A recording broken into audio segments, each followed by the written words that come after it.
수드라로 태어나는 게 업 때문이기는 하지만은 브라만으로 태어났다고 그래서 좋은 업이라고 단정 지을 수 있냐 이 말이에요. 그러면은 브라만이 좋은 업을 지어서 브라만으로 태어났다 이렇게 하면 우리가 제일 싫어하는 뭐가 됩니까? 숙명론이 되잖아요. 숙명론. 불교에서 숙명론 좋아한다 했습니까? 안 좋아한다 했습니까? 이건 외도라고 그랬잖아요. 정해졌다. 그러니까 그 불만하지 마라. 그대로 살아라 이 말이거든요. 근데 부처님 뭐라고 하셨어요? 태생에 의해서 결정되는 게 아니다. 그러면 뭐에서 결정되는 겁니까? 행위에 의해 성스러운 인물이 되고 행위에 의해 성스러운 인물이 아닌 자가 된다. 스님 옷을 입고 있다고 그래서 다 그렇게 이런 말을 하면 안 되겠네. 스님들은 다 존경해야 됩니다. 그럼 뭐라고 해야 되지? 뭘 말해야 되지? 뭐 왕이라고 합시다. 옛날에 왕이 있다. 왕이라고 해서 다 존경할 만한 게 아니고 백성들을 위한 왕이면은 이 사람들은 그 왕은 왕이라 할 만하지만 독재를 하는 왕이다. 그럼 왕이라 할 만하지 않죠.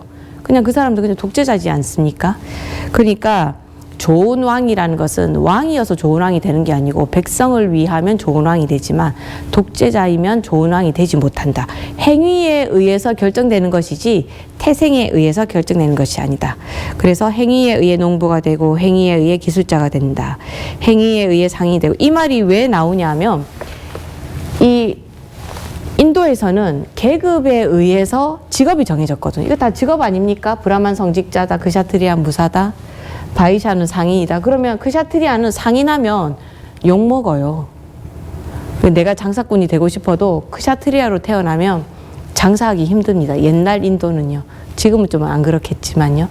그러니까 직업 자체가 이런 그 계급에 의해서 정해지는 것이 아니라고 부처님께서 말씀을 하신 겁니다.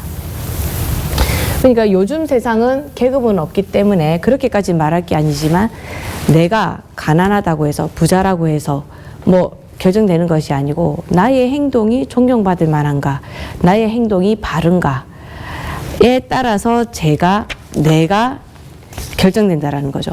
그래서 이 업을 이야기할 때 중요하게 되는 것이 삼업입니다. 삼업은 뭐냐면 우리가 신업, 구업, 의업이라고 해서 신구의 삼업 우리 많이 들어봤다 그죠? 이 신구의 삼업 중에서 불교에서는 뭐가 근본이라고 생각을 하느냐? 의는 이 의자거든요. 의지라고 할 때 그 의자예요. 그러면 내가 몸으로 행동하는 거 어디서 비롯됩니까? 내가 의지가 있어야 행동을 할 수 있잖아요. 그러니까 신업도 의에 의해서 말하는 것도 어떻습니까? 내가 욕하고 싶어도 말하지 말아야지 라고 하면 구업은 안 짓게 되는 거잖아요.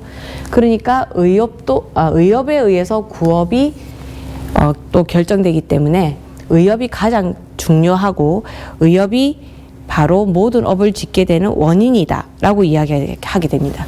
그래서 불교에서는 업이라는 것을 얘기할 때 삼업을 얘기하긴 하지만 무엇이 업이다? 사람의 의지가 업이다 라고 이야기하는 이유가 여기에 있습니다. 그러니까 불교에서는 업이라고 말할 때 신구의를 말하지만 그 신구의가 나오게 되는 근본은 바로 의업, 의지이기 때문에 보통 업을 의지라고 말한다. 이렇게 알고 계시면 되겠습니다. 그래서 이 업이 결정하는 것이 내 개별적인 나를 결정하는 것이지 뭐가 결정하는 것이 아니다? 나의 태생이 나를 결정하는 것이 아니다.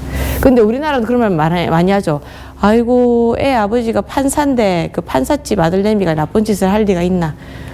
왜 나쁜 짓을 안 하겠어요? 아이고 의사 집안인데 어째 살인자가 나오노? 살인자 나올 수 있지 뭐. 근데 우리는 너무 쉽게 그렇게 생각하지 않습니까? 인도에만 있는 일이 아닙니다. 우리도 쉽게 그렇게 생각합니다.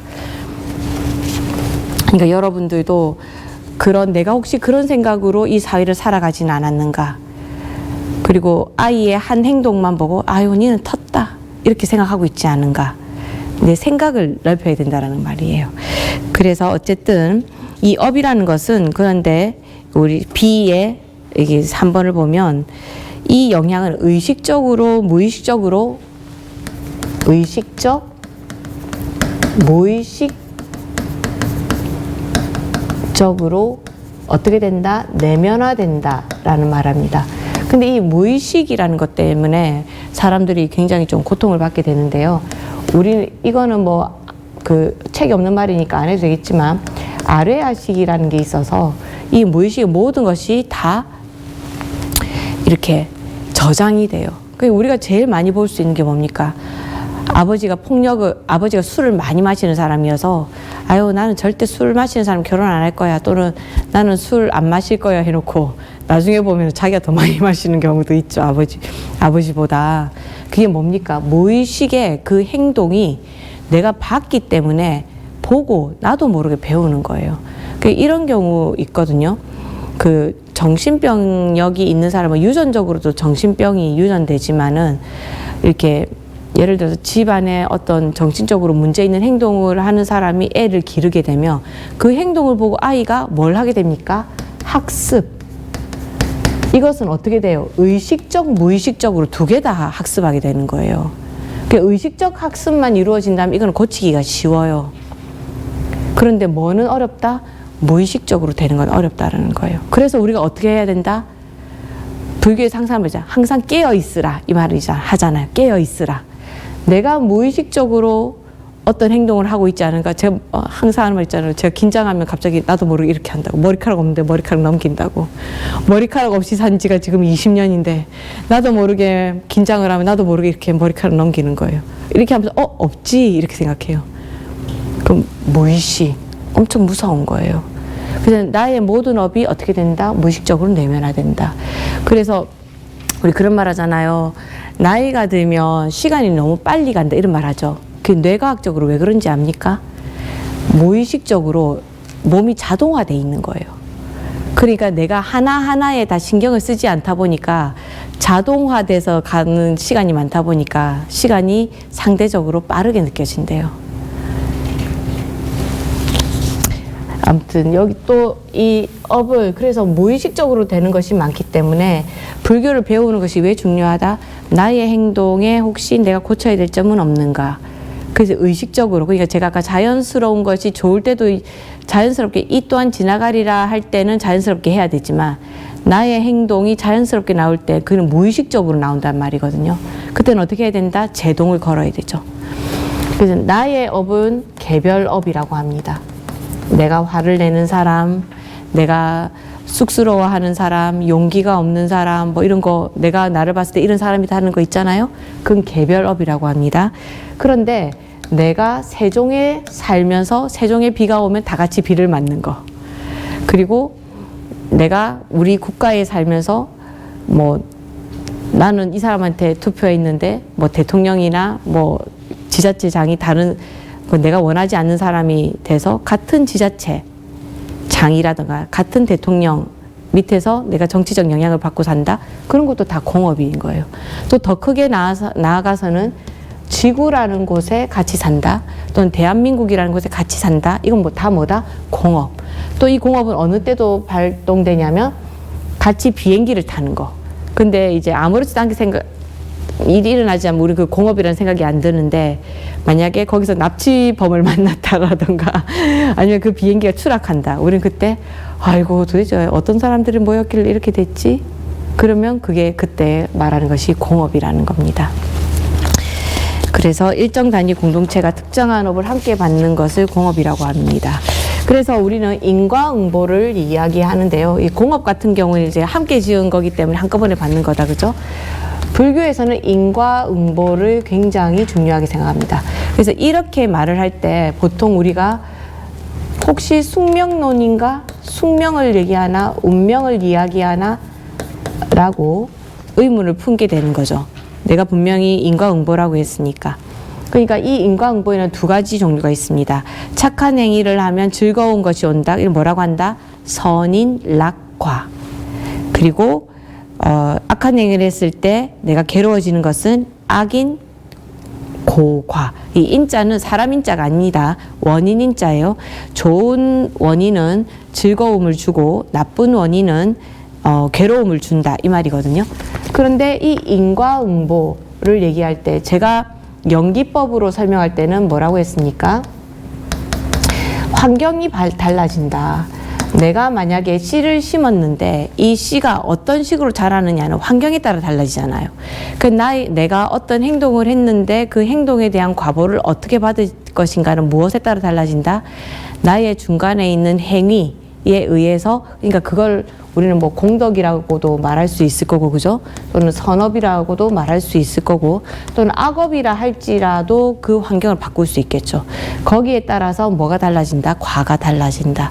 근데 그것을 부처님께서는 안구따라 니까야 3장 99절에서 이렇게 한 줌의 소금에 한 줌 소금에 비유하십니다. 뭐냐? 자, 이렇게 돼 있어요. 소금이 한 줌 있어요. 이거를 여러분이 요만한 데다가 소금 한 줌을 넣어 요 물에다가 마셔요. 어떨 것 같아요? 물 양은 요만한데 소금 넣고 마실 수 있겠습니까? 바로 이거 뭐야? 물이야 소금이야? 이러겠죠. 그런데 요 한 줌 소금을 만약에 목욕탕 갔을 때 그 많은 풀장의 물에다가 소금 한 줌을 톡 넣어요. 그리고 내가 한 컵씩 해서 내가 그 물을 시간은 기한이 없고 매일 한 컵씩 마신다고 생각합시다. 그럼 그게 소금물로 느껴질까요? 이 인과응보에 대해서 어떤 사람들은 나쁜 일을 많이 했는데도 빨리 안 받고 나쁘게 안 되고 잘 살고, 착한 사람들은 좋은 일을 많이 했는데도 괴로움을 받는다. 그럼 그게 어떻게 됐습니까? 라고 말할 때 이 한 줌 소금에다가 이야기를 해요. 그 소금을 환경이죠. 물이. 내가 물을 한 컵에다가 한 줌 소금을 타서 마시느냐, 풀장만큼 큰 데다가 소금을 넣고 마시느냐. 그러면 그 풀장의 물이냐 한 컵의 물이냐는 뭐가 결정하는 거예요? 나의 공덕, 선업, 악업 이런 것들이 결정하는 거죠. 그래서 우리는 인과응보라긴 하지만 이것이 숙명이나 운명이 아니라 나의 공덕, 선업, 악업에 의해서 똑같은 한 줌 소금이라도 내가 괴로움으로 마시게 되느냐, 아무렇지 않게 매일 그냥 물 한 컵 마시는 정도로 마시게 되느냐. 그 풀장 안에 소금 녹여서 그 물 다 마시면 이 소금 한 줌 내가 다 먹는 겁니까? 뭐 결국은 다 먹는 거잖아요. 그게 바로 인에 의한 과는 어떻게든 받게 돼 있다라는 거예요. 하지만 그 정도가 나한테 어떻게 느껴지도록 하면서 받느냐, 그 차이인 거죠. 그런데 이 선악의 기준은 각 시대마다 다 다릅니다. 요즘 봅시다. 신문에 났었죠. 이슬람교에서는 여자가 시집 가기 전에 남자랑 연애하면 됩니까? 안 됩니까? 안 됩니다.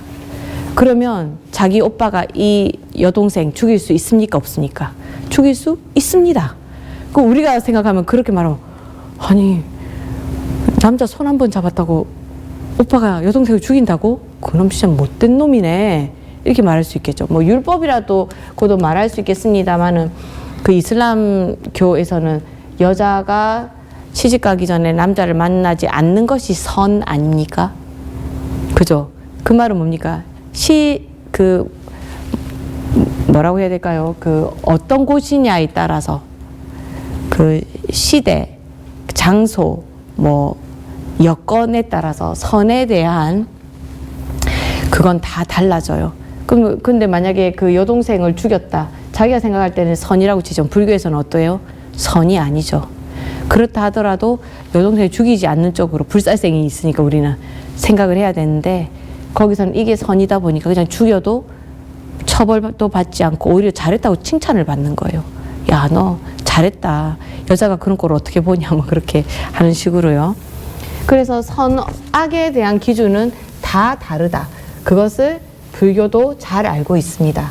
그래서 10가지로 이런 일을 하게 되면은 좋은 과보가 올 것이다 라고 생각하는 것을 우리가 십선이라고 하고, 그래서 십선업이라고 하고, 이 십선업의 반대가 뭐겠습니까? 십악업이 되는 겁니다. 근데 이 십선업과 십악업하니까 10개나 되고 외우기 어려운데요? 라고 하지만 외우기 굉장히 쉽습니다. 어떻게 하냐면 우리 5개는 요즘 제가 워낙 많이 말해서 여러분들 거의 요즘은 다 알고 계실 거라 생각합니다. 5개에서 불음주를 빼요. 그럼 불음주 빼고 나면 뭐가 됩니까? 불살생, 살생하지 마라. 훔치지 마라. 그리고 바람 피우지 마라.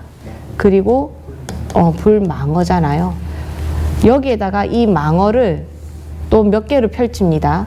악구, 이건 망어 자체도 그건데 이게 세부 요소는 아니고 망어, 악구, 양설, 기어를 하지 마라. 이거는 이제 말에 대한 거잖아요. 말에 대한 거라면 이거 7개 아닙니까? 여기에다 뭐 붙이면 되냐면 우리 아까 탐진치 하지 마라. 요 3개를 붙이면 이것이 십선업이 됩니다. 그럼 십악업은 뭘까요? 살생하는 거 악, 훔치면 악, 바람 피우면 악, 거짓말하면 악, 욕하면 악, 이간질하면 악, 그리고 아첨하면 악, 그리고 탐욕, 화내고 어리석으면 악이 된다라는 겁니다. 그러니까 아까 이슬람교에서 선업이라고 했는데 그것을 우리로 보면 어디에서 악업에 들어가는 겁니까? 어리석은 거죠. 그리고 여동생이 그렇다고 해서 또 화냈잖아요. 그리고 죽였잖아요. 그죠? 우리가 보기에는 이제 십악업에 들어가게 되는 거죠. 이제 이렇게 해서 그 선업을 외울 때는 우리 5개 중에서 불음주만 빼고 거기에다가 그 말에 대한 거 4개 플러스 탐진치만 집어넣으면 된다. 이렇게 외우시면 되겠습니다. 자, 오늘은 제가 8시까지만 하고 이제 우리 지도 교수님께 시간 드리기로 했기 때문에 제가 준비해온 것도 여기까지. 제가 너무 착하지 않습니까? 이제 오늘 근데 배운 것이 사실 불교에서 굉장히 중요한 부분입니다. 여러분들이 행동을 하실 때 어떻게 행동해야 되나 거기에 대한 요소들도 많이 들어가 있으니까요. 오늘 뭐 그냥 약간 시험 준비하는 것처럼 말씀드렸습니다마는 사실 불교의 핵심이다 이렇게 말할 수 있겠습니다. 시험 준비 잘 하시고요. 다음 주 오면은 시험 치고 나서 오는 건가요? 아니에요. 아직 안 쳤죠? 다음 주 토요일에 시험 보죠. 예. 그러면 다음 주에도 제가 약간 그 다음 진도 조금 더 나가고 부처님 그 중간권은 안 하더라도 이제 그 열반 부분은 제가 다음 주에 한번 해서 이제 나머지는 또 시험 준비는 지도 교수님 해주실 거니까요. 감사합니다. 네, 전부 일어나서.